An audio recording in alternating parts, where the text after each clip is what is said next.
Hey everyone, Rob with RPS Tactical, showing your adaptive holster here for the 1911. This is our 1911 STI. That's an STI Spartan. This holster is hand-wrapped leather that is hand-dyed with a Kydex core, full leather back. See this Kydex core?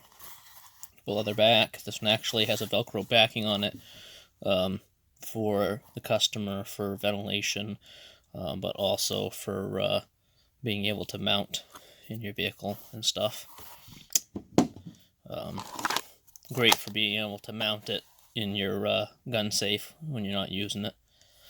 So that's what we have. You can see nice positive click. Gun holds in. So there you go. A little bit of style with your holster.